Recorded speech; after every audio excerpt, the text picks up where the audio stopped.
Just having a little bit of a headset issue. I just want to be sure everyone can hear me okay.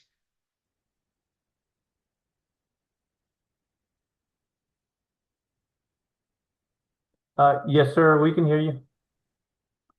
Thank you, Pete. Awesome. We'll go ahead and get started.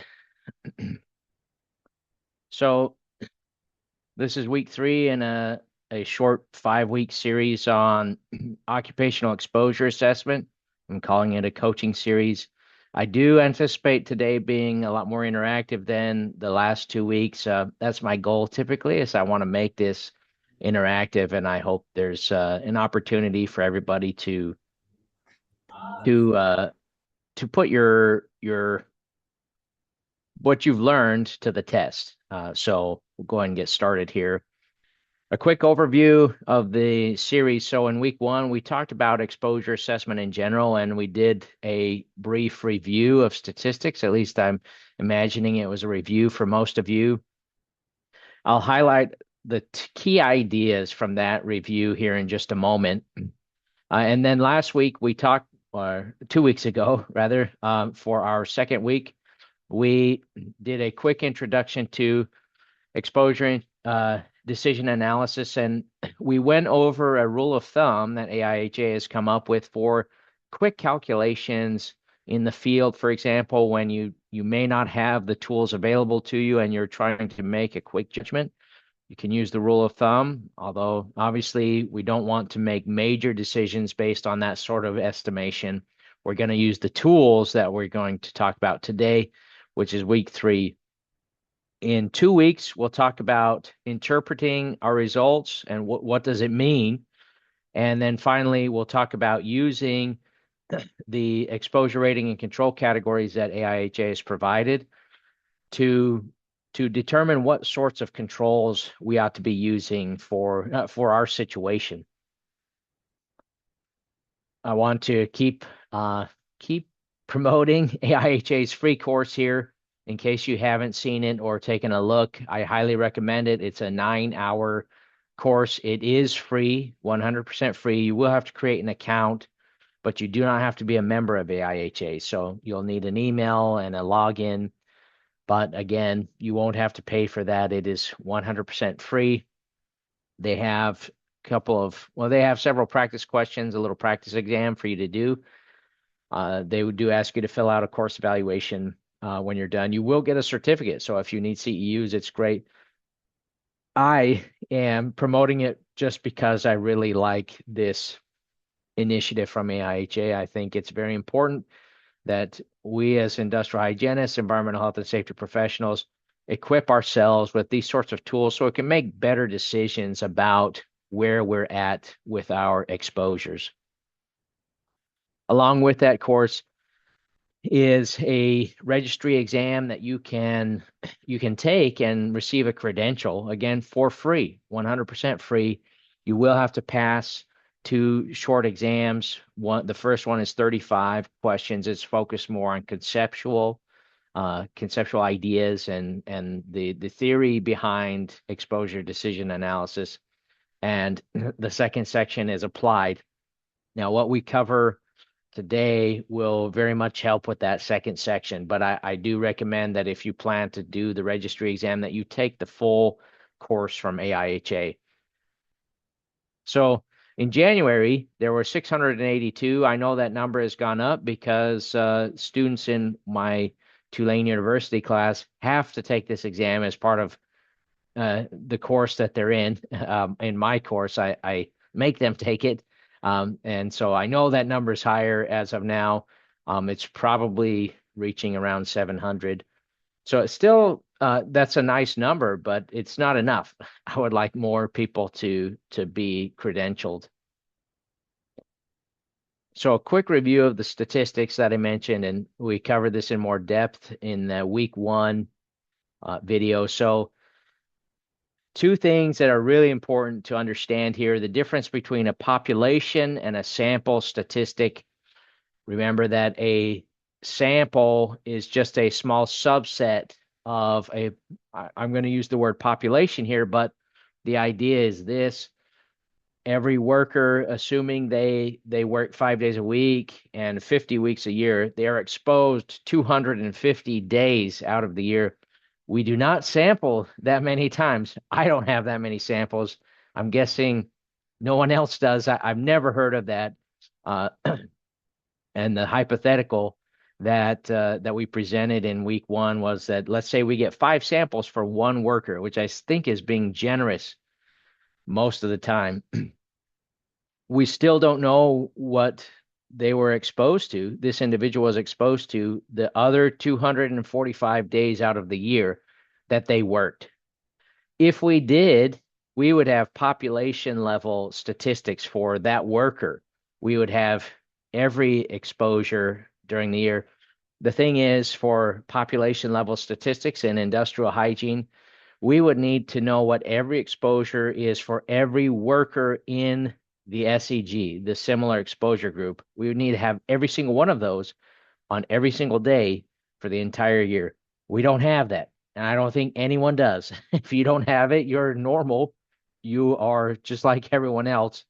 Now we want something. We need to take some samples. And so the idea is we are going to take some samples. We're going to use the tools we're going to discuss today to estimate where the 95th percentile is for the population.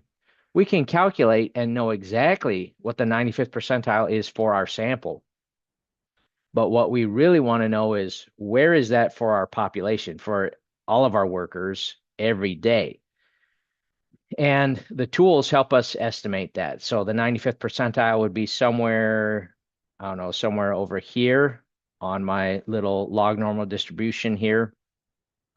The other thing that we talked about, it's not on the slide, is log normal distributions. And 99, maybe 100% of the time, industrial hygiene data will fall on a log normal distribution, meaning most of the time our samples are closer to zero than they are to the extremes. In a way, that's good, but it can make predicting where those extreme values are and those outliers a little bit tricky.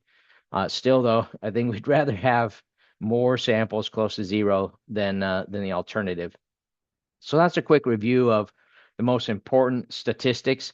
You will hear me say the, or you'll see on the slides the, let's see if I can do this. Oh, my, don't have my normal stylus, so I'm doing this with a mouse. The 95% UTL.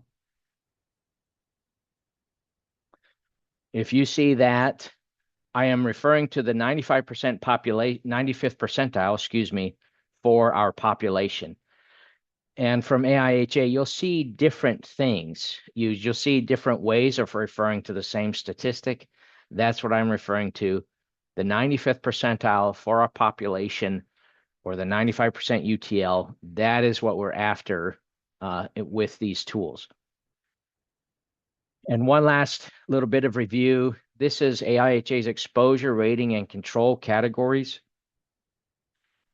And we are going to, we don't know exactly where our 95% UTL is. The tools are going to give us an estimate, but they will help us because it's exposure decision analysis. They're going to land our 95% UTL in one of these categories, either less than 1% of the OEL, 1 to 10% of the OEL, 10 to 50, 50 to 100% of our exposure limit, or over our exposure limit. Now, it's not going to tell us when we're at this point, but we can figure that out. We may talk about that. The point is, we will have an idea. It's going to give us a probability that it falls into one of these categories, and that's going to, one, tell us how we're doing in terms of exposure. So that's the exposure rating, is which category are we in? And based on the exposure rating, it helps us determine which controls we need to use. Now, we'll talk more about that in the following weeks, about how we interpret the results, and then what do we do about it? So what? How are we going to control this thing?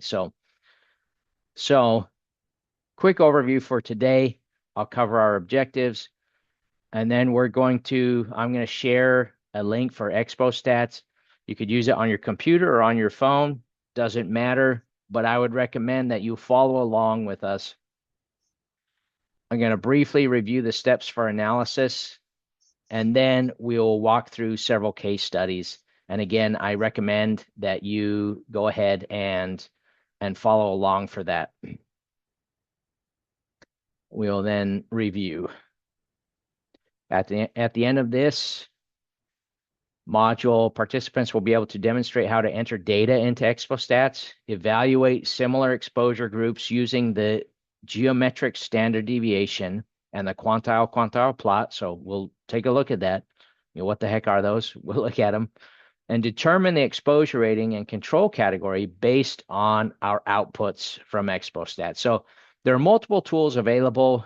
I like ExpoStats because it's web-based, so you don't have to install anything on your computer. You can pull it up on your phone, you can pull it up on a computer, so long as you can open a browser. And I guess I'm assuming, if you're not on your organization, your company, behind your company firewall, and it's blocking it for some reason, then you should be able to use it. So I like it for that reason. It makes pretty graphs too. I like it for that too. So we're going to stick with Expo Stats for today. So if you're not sure how to get to Expo Stats, then go ahead and you would like to do it on your phone, go ahead and scan that QR code,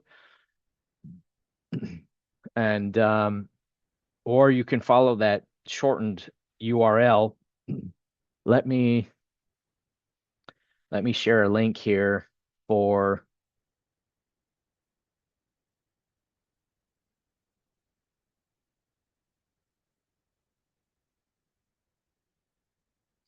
in the chat for those who would like to do it on the computer. So it doesn't matter to me whether you do it on your phone or the computer. Either one will work.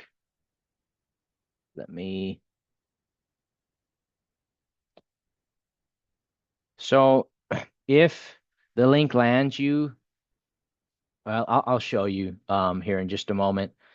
So now that you've had a minute to scan that, if you'd like to do that on the phone, I'm going to proceed to the next slide. So if you pull it up on the computer, it will look something like this. I'm going to, in just a moment, share my screen, and I'll show one landing page you may land on and show you how to navigate here. The one thing to keep in mind is if you're given an option between the normal tool and express mode, I would recommend for our purposes today just doing the express mode. It's simpler. There are less buttons and levers to push and play with. We don't need to use those right now. I'd recommend that once you have some more experience with exposure decision analysis and expo stats, that maybe you could take a look at that. But otherwise, I would just use all the defaults by going to express mode. So I'm going to go ahead and share my screen instead of.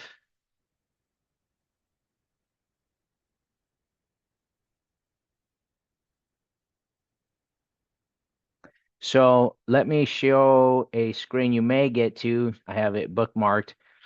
If you search for Expo Stats online, you may come to this screen, or well, actually, I'm going to go back. You may come to this one. This is their home page.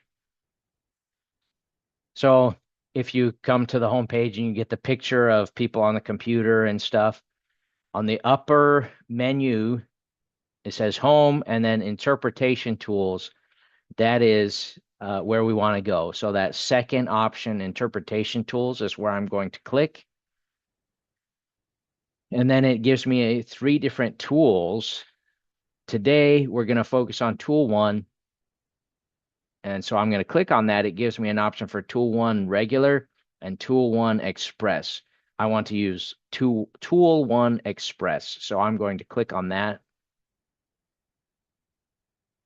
And then it brings me up to this page here. So if you're on your phone, you can only see one or the other. There's this little sidebar on the left-hand side. I'm opening and closing it by clicking on that caret. On your phone, you just have one screen. You click on that, you tap on that caret, and we'll move it back and forth. So Uh, trying to remember which I think the phone shows the left sidebar first, and then if you minimize it, then you can see the outputs.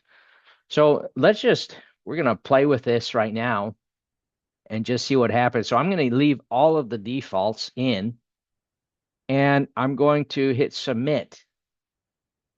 Now, if you're on your phone, you'll need to hit submit and then minimize that sidebar by tapping on the caret, and then you'll get your outputs. So for this, we just use the default data, what they had, the creators or the developers of ExpoStats had. They've got a lot of stuff going on here. One thing I want to point out, and I guess, well, I'm going to leave the screen as it is. I apologize if it's too small for you to see, but a couple of things that we want to do when we do our analysis is we're going to check for the fit, our the appropriateness of our similar exposure group. And to do that, we're going to look at the GSD, geometric standard deviation. I'm not going to get ahead of myself. I'm just going to point it out right now. And we're also going to look at this quantile plot. So we'll look at some examples here in a moment, but we're just talking about navigating here. Then we'll talk about the steps. We're going to take a look at this statistical inference tab. So if I click on that, it will pull up some estimates for me. And again, we will take a look at that with some examples here in just a moment. But again, we're sort of navigating, learning how to use it basically. So I'm going to go back to my slides here.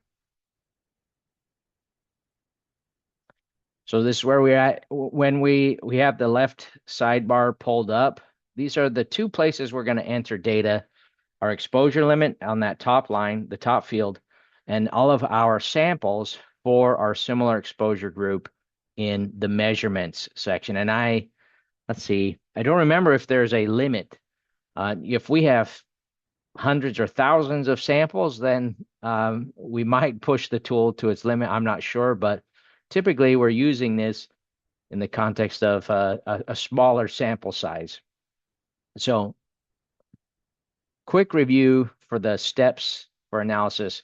And before, let's back this up. Remember, just a reminder that the tools are great and we want to use them, but they fit inside of a larger framework. We need to make sure we're following the exposure assessment framework. So we've developed a strategy, we've done our basic characterization, we've developed our SEGs,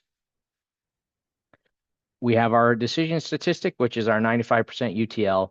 We make sure we have an exposure limit that is appropriate for our group, for our exposure.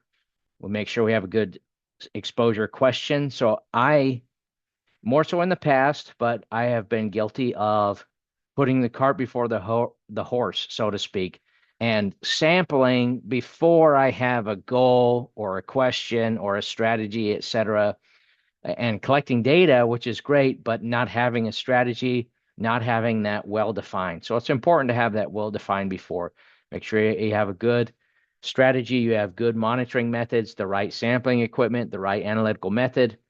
The tools assume we have taken care of all of that we've done all of that appropriately. Assuming that we have, then we can move on to our analysis. So we're going to learn today how to enter data into the tool, evaluate our SEG, and then, like we did last time with the rule of thumb, we're going to compare our 95, we're going to compare where we're at to the OEL and see where we land in terms of which rating and which category. We'll then assign a final rating next time. So in a couple of weeks, we will talk about certainty and acceptability. as well as interpretation of our results. So we're not interpreting today, we're just using the tools and getting from step 1 to step 4. We'll finish 4 and then step 5 next time. So let's look at some case studies. We'll go slower for this first one, and I guess I'll do a demo on in my browser on the tool for the first one, and then after that, I'd like you all to practice using it. So this is our scenario. You are a new EHS consultant, and a report from a previous consultant has been sent to you for an SEG of nail salon exposures to methyl methacrylate. I do want to say here, all of the numbers are made up. The scenario is made up. The numbers are made up. So I don't believe this is the exposure limit for methyl methacrylate. It's made up as well as the sample. So everything is fake. So we're going to enter 25 as our exposure limit in the tool. So whether you're on your phone or on the web, on your computer, you'll enter 25 there, and we're going to enter 0.8, 1.3, and 5.7. I'll wait just a little bit for everyone to enter that in your tool before I share my own screen to do that.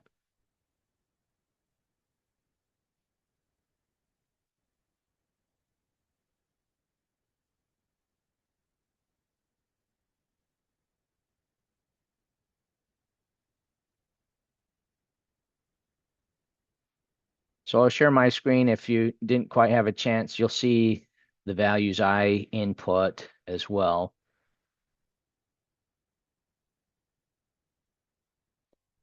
And I'm going to, I think I'll zoom in here so it's a little bit, hopefully a little bit more legible. So I'm putting 25 in for my occupational exposure limit. I'm going to erase the measurements that were in there before. We'll see if I can remember these. I guess I can pull it up real quick.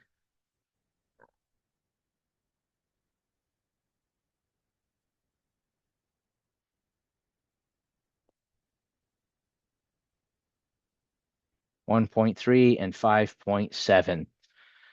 So I enter those measurements. I'm going to hit submit, and I get some new outputs.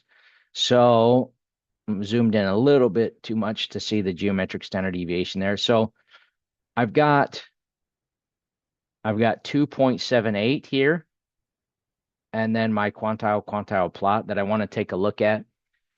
So you saw on the steps, it mentions the number 4 for our GSD. If our GSD is less than 4, then we probably have done a good job categorizing our group or classifying this group. If it's greater than 4, then we may consider reorganizing or recategorizing workers within the group. So I will say that I personally have used the tool and have here's a scenario. I measured the same exposure on the same worker on different days, and it was the same person. The samples for the group were all from the same person doing what's supposed to be the same task or similar task, and the GSD was greater than 4. So I wasn't going to reorganize my similar exposure group just because the GSD was greater than 4. However, if you have a looser aggregation, a looser grouping of people, so I'll give you an example. So sometimes I want to make sure that I leave enough time for us to do more hands-on today. Okay, I think we're okay. I've had situations where there's a crew of workers where sometimes they'll be focused on certain types of tasks, but other times they're doing something else. And it can be hard to distinguish or differentiate there. for convenience, sometimes I'll leave all of them. They're the same people, the same workers, but sometimes they do different tasks. You can try leaving them in the same group or try them out and just making sure that you take good notes and you know which samples go to which tasks. That's something that there's not always a right answer for up front. But this is a way for you to determine whether you have them grouped in a way that makes sense or not. Again, so it's not it we can't just blindly follow the GSD because sometimes we're not going to change the group because, like I said, it was the same worker, the same task, and the GSD is still over 4. Oh, I see there's a chat here. Oh, somehow it disappeared. Sorry, I missed that. So if you could put that question in the chat again, that would be great. Oh, okay. Thanks, Nate. I'm sure it was a good question. So, so we'll use that. We use that information, but it's not a binomial black and white decision. Just like our exposure ratings here are not necessarily that way. This is helpful information. We're going to use it to drive our decision making, but it's one piece of a large puzzle. We're also going to look at the quantile plot. And what we don't want to see are values that are over here in the corners. So this is fairly subjective. It's not an objective measure, but the goal of the quantile plot is to make sure that our data are log normally distributed. If they are not log normally distributed, it means we may have an issue with our SEG, just like the GSD being greater than 4, or if we have data in these corners, we may have a problem and we may want to consider changing our SEG. Exposure criterion is based on, okay, yep, yeah, and we're going off of their framework. I do like their framework. I think there are a lot of good things with the way they've set that up. So what issue would that suggest if GSD is higher than 4? What it means is, so standard, we did not talk about this. That's a great question. Standard deviation is a measure of variability in our data. What it means is we have just like points in these corners. We have data that are way over here and way over here, and there's sort of a big chasm between them. I'm just This is one example. It may not be exactly like this, but the point is that there is a lot of variability in our data, and for some reason, some values are extreme compared to the others. And so what it suggests is that we may not have our exposure group set up correctly. But again, this is just one piece in a larger puzzle. So if we've done a really good job setting up the SCGs, we're confident about where things are at, and we're still getting signs that there's lots of variability. It's something else for us to look at, but I wouldn't jump right away into changing things up and separating these people out or combining these. I wouldn't necessarily do that unless I have other signals that I should do that. So if I wasn't confident, I thought, well, I think these are part of the same SEG, so I'm going to put them together. And then the tools are saying, oh, it's greater than 4. Oh, wow, you've got a lot of variability. You've got points in the corners. Then I'm more likely to go back to the drawing board with my SEGs and say, okay, I probably should break these apart, or I do need to bring this, combine these groups in a different way. So that's a great question. Let me know if you have a follow-up question on that. So we check those values, and for this data set, it looks good. It's less than 4. I don't have any crazy points out in the corners. Now I can look at my statistical output here and see where we're at. And this is a nice thing that ExoStats does with this risk assessment. It'll do green, yellow, red. There are two main two to three outputs from the exposure decision analysis that I think are the most important. The most important. One is related to the coloring of this box. I mentioned the possibilities are green, yellow, and red. We'll talk more about what those mean next time when we talk about interpretation. Again, today I want to just focus on using the tool to get the output, but green, yellow, or red. Yellow tells us, well, we're kind of in the middle, right? We're not great, but it's not terrible. And again, we'll talk about what this number means more next time, but that's a very important number. So I'd say that color with this it's probably the number one most important output from the tool. Uh, Again, we'll talk about it more next time. Now let's take a look at what else we've got here. So we have some point estimates over here. These are interesting.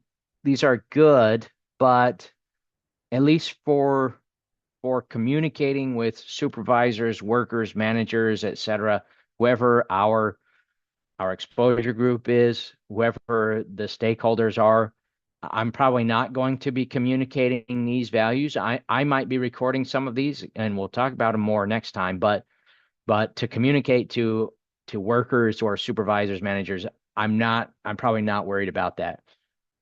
I'm going to come down and we have this risk meter.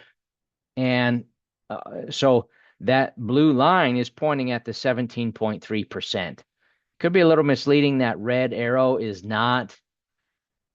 that is not where the meter is at. It's just showing us the critical threshold there where we cross from yellow to red, which is at 30%. So that's a little misleading. I don't really like that. I wish it was a little bit more clear there, but this blue line is where we're at. Think of a speedometer, odometer. That's our gauge. 17.3%. Like I mentioned, that 17.3% is probably our number one most important statistic to communicate. This figure is not a bad thing to communicate either, or to include in a report, for example. We'll talk about what it means more. Uh, uh, Talk about that in a couple weeks. We also have the exceedance fraction. This is probably a distant third as most important statistic. I would consider it a distant third. So the idea here is that if we had to estimate how many samples are over our exposure limit, we would say 0.404%. So less than 1% of our samples are going to be over the exposure limit for the SEG. That is an estimation. If we had to guess, or if we had to estimate and give a number, that's what we would estimate. We'll talk more about what the exceedance fraction next time. So again, I think that would be a distant third. This one here, probably the most important, that 17.3%. Talk about what it means next time. And then this risk band plot. This is a very close second place, in my opinion.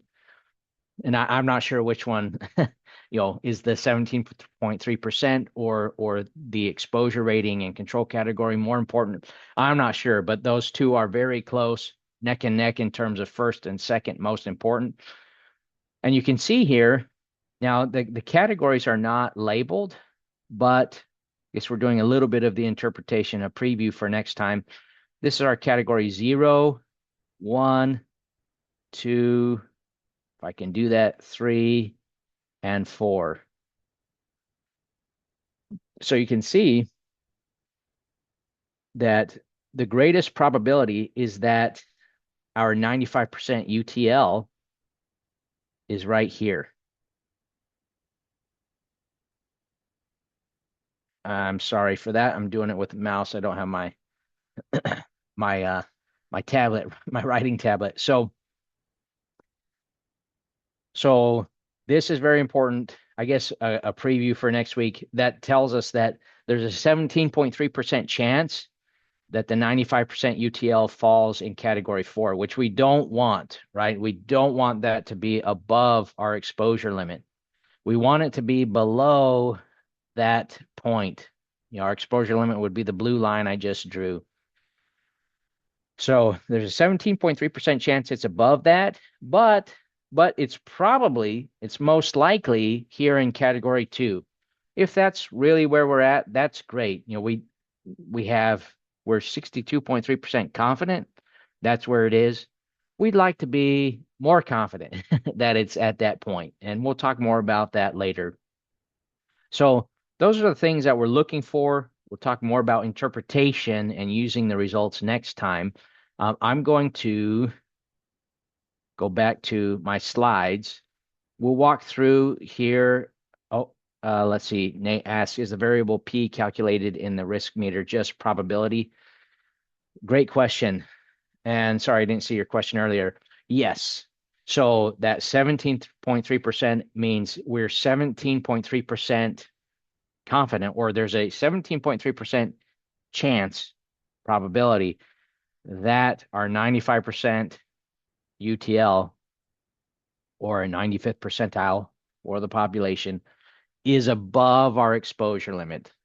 So we really want that number to be less than 5. If it's less than 5, that first yellow box I showed you goes to green. It goes to green, and that tells us, hey, we're good. And we'll talk more about that next time. But yes, that's exactly right. So this is just to review some of the things we'll do. I'm not going to share my browser screen again. I'm going to walk through some of the outputs that I have in these slides. But we looked at this, so we want to check those things. And then we switch to our statistical inference tab. We check our, this risk assessment, and that 17.3 shows up in a few places. You saw it in a few of the outputs. It's probably the number one, like I said, with our rating and control category, a close number 2 for the most important outputs. So we looked at these. You can see that 17.3% showing up. We have our different categories. And based on that, if that was our scenario, we would choose category 2 for our rating and control category. And that means we're going to take a look at these controls. That's for a future time for us to discuss, talk about what that means. But I would like to take a moment to just practice here, a couple more, and then open it up for questions. So this is our scenario. I'm going to let you plug in the values. One thing I did not mention is when you have a non-detect sample, it's below your detection limit, your limit of detection. To plug it into ExpoStats, you need to do that less than sign, that less than caret, before you put your detection limit. So it's less than, and then you write whatever the detection limit is. Whoops, sorry, there's supposed to be a D, not R. So you type it in just like that. You also, I think it mentions it in the instructions, for these that are 0.0 something, you need to have a leading 0. So it's a little bit particular about how you enter the data in. It's not that complicated. It's just we're using the correct notation here for these small numbers. So again, use that less than sign and then your detection limit for your own samples. And then anything that did have detection, you're going to just enter that measurement in directly. So you are an IH working at an underground lead mine, and you measure exposure to zinc oxide. So we need to plug in our exposure limit, and then we'll plug in our measurements here in this box. I'll give you about a minute to go ahead and enter those in, hit submit, and then I'll walk through the results that I have here.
So when you have that entered in, go ahead and submit, and then we'll take a look.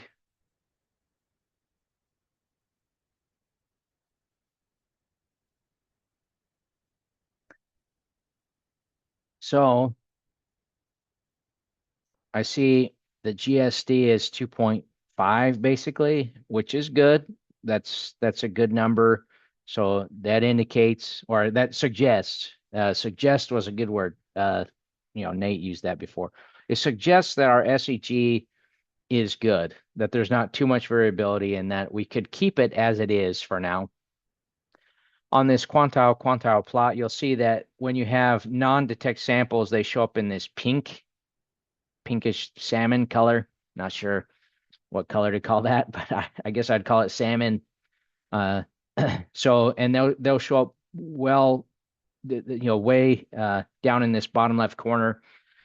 The one nice thing, so I got a question. I got an email about this very thing actually a couple weeks ago, and about how to deal with non-detect samples when you need to calculate a TWA. And there are multiple options for that. If you want to dive into the details there, I'd recommend AIHA has a book. Um, let's see. I call it their strategy book, but it's strategies for exposure assessment, something like that. I should know the title. It's their exposure assessment book, and it's in the fourth edition. It has kind of a bluish cover as paperback. That dives into more detail. So there are several options available when you don't have the tools, the statistical tools, then you can divide the detection limit by 2 or the square root of 2. That's a very simple option. It's better than some of the alternatives, but ExpoStats uses what's called the maximum likelihood estimate. We're not going to dive into that, but the point is that it's a much better estimate of where that data point probably is. It's probably more than 0, and it's probably less than our detection limit. It's somewhere in between, right? We don't know though. So the maximum likelihood estimate will look at our other data points and guesstimate where that should be using fancy statistics. Again, we don't have to know how to do that. I think I used the Ferrari example. This is the Ferrari. We're learning to drive the Ferrari. We don't have to know, how the gear shifting works and how the transmission works. We don't have to know that. We just have to know how to do it, right? So it's doing that for us and giving us a more accurate estimate there. Now, sometimes that's can be a big deal, and sometimes it's not that big of a deal, but it's nice to have that. So anyway, our quantile plot looks good. I'd say nothing in the corners, nothing too crazy there.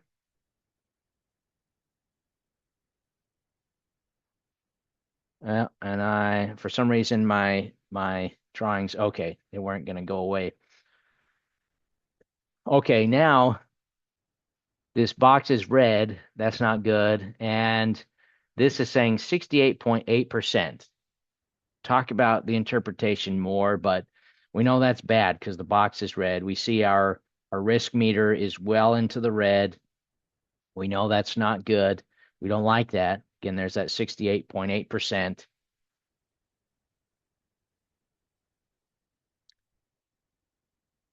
This is our exceedance fraction. We'll talk more about that next time. But if we had to guess, we're going to say 8.8% of our samples, or excuse me, our exposures would be over the limit. And then we can see that we're in category 4 here. I know this doesn't line up perfectly, but category 4 is our rating and control category. So that means we would pick this one for our rating. And for controls, we're going to look at all of this. So we've got a lot of work to do. All right, our last case, and then we'll open it up for questions.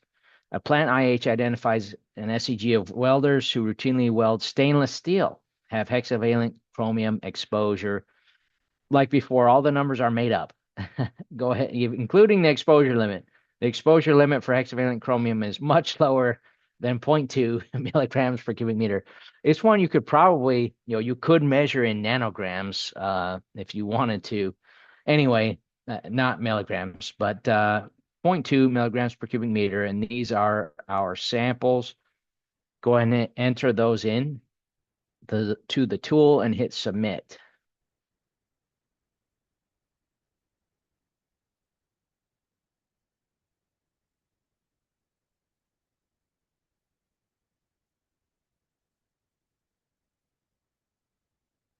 See, we had somebody join.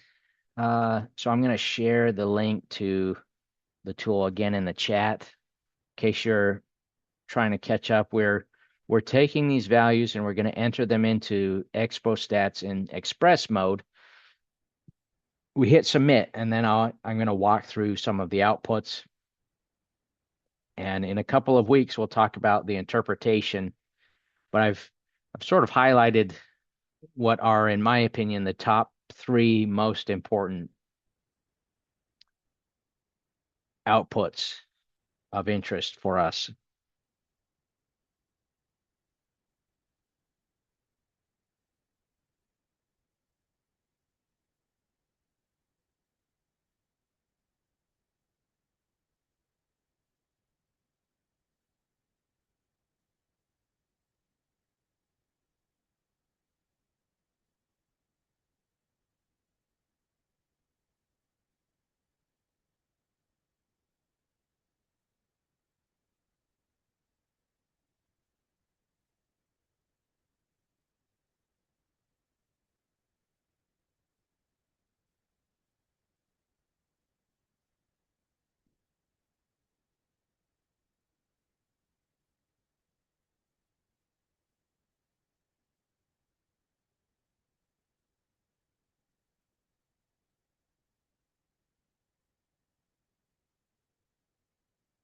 Awesome. So go ahead and finish entering and then hit submit. When you do,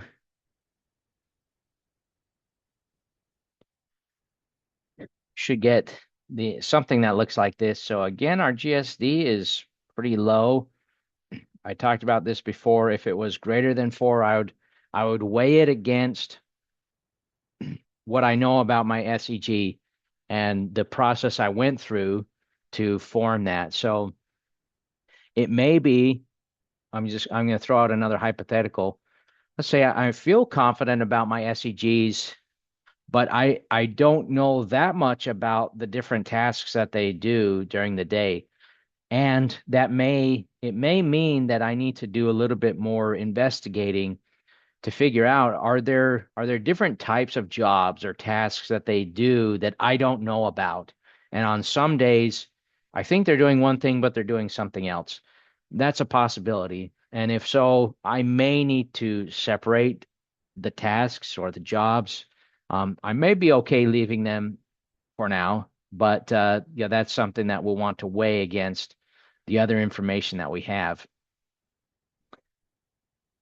So my quantile plot looks pretty good. Nothing in the corners way over here or on the other side. So I think I'm okay there.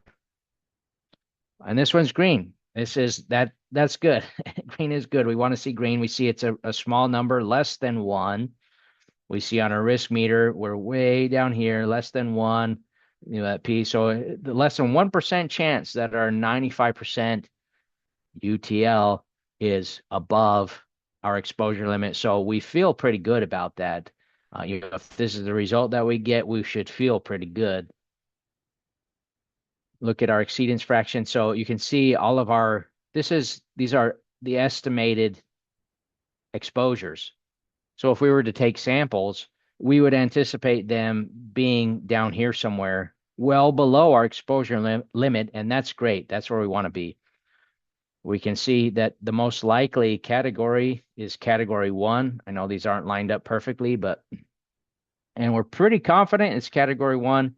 It may be category 2, but a very low chance that it's anything else above that. This is a good place to be. If we think it's category 1, well, I don't have I'm going to go back a few slides. If we think it's category one, then we would implement these controls. We probably already have these in place.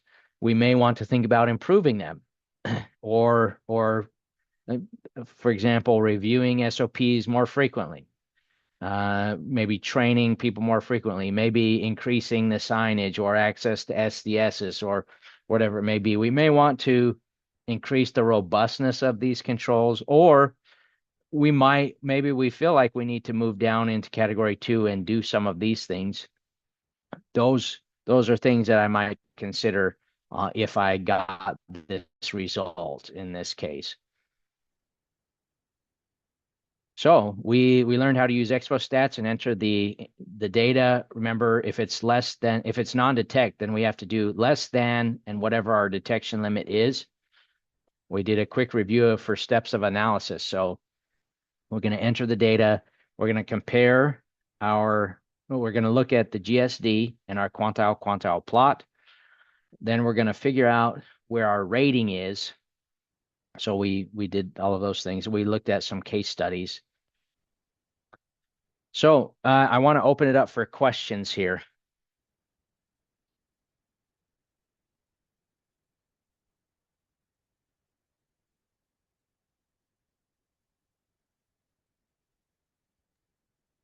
Yeah, Dr. Reed, from the examples that we were going over, I ended up with a exceedance fraction of 2.2.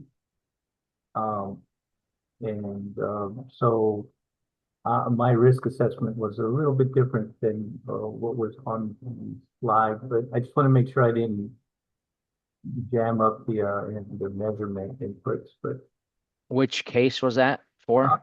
the last one we did, Okay. yeah. Okay. So Amanda, I'll come back to this one in a moment. Hopefully, let me know if you need me to go back there, I guess. So, meant the first one. Okay. All right. So, last. Okay. Here we go. So I'll go ahead and plug these into mine, uh, here in just a moment. I'm, traveling for work and I don't have two screens like I normally do. So I'm realizing how nice it is to have that. So I'm going to go ahead and share my browser screen and enter these in and we'll see what I get. It is possible that when I created the output there, that that would not be the first time that I've done something wrong and it won't be the last. So let's see. Let's see here. 0.019.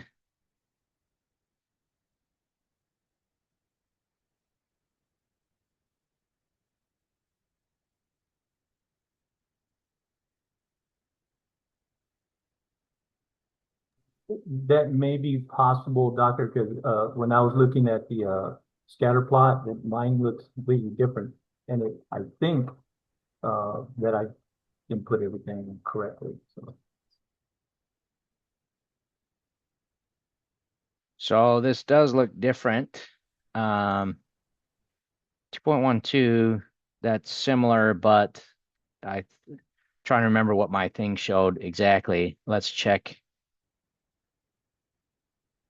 Okay. So yeah, I may have no, I'm sorry about that.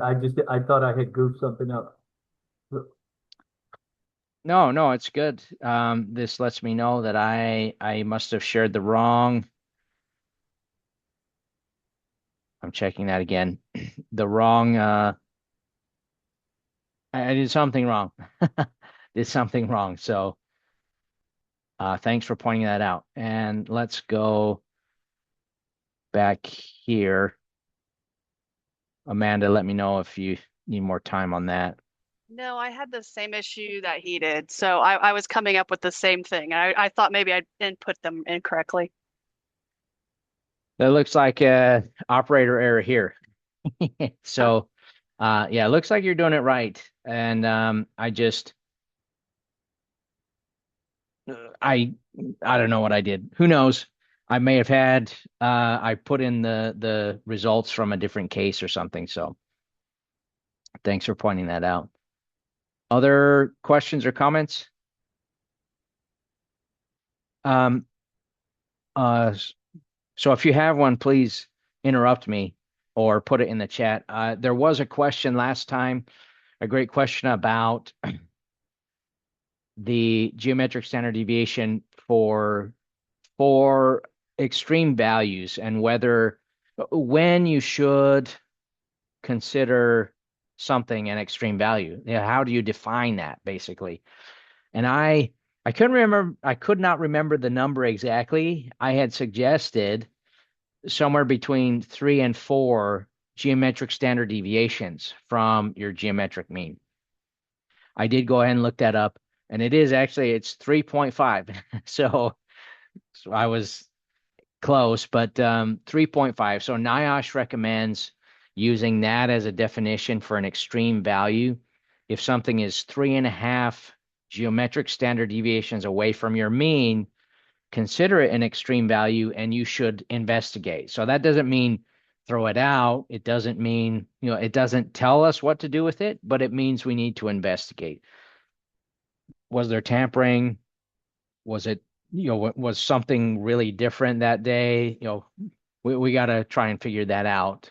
Um, Again, so it doesn't mean we throw it away, but it means we ought to look into it and see what's going on. How come this value is so much higher? That's probably where it is. If it's that extreme, it's probably way above the rest of our data set. So, other questions?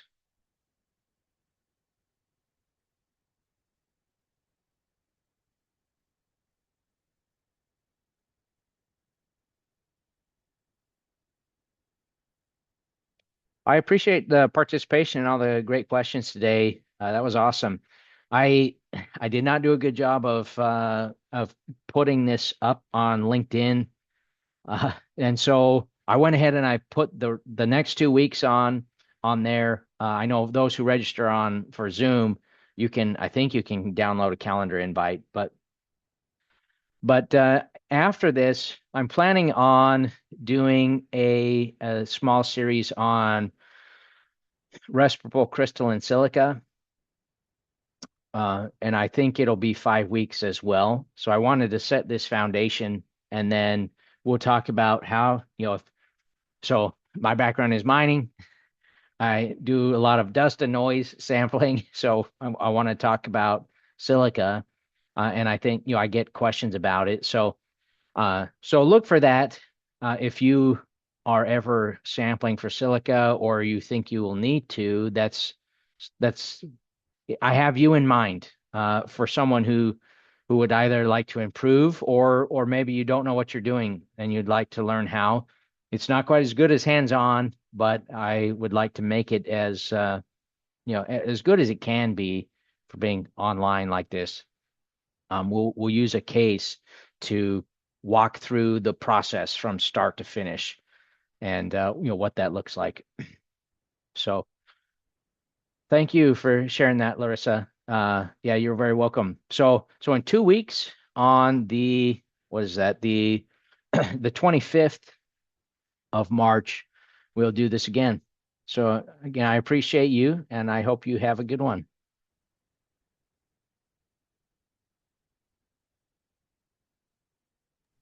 All right. Thank you. Have a good evening. You too. Thank you.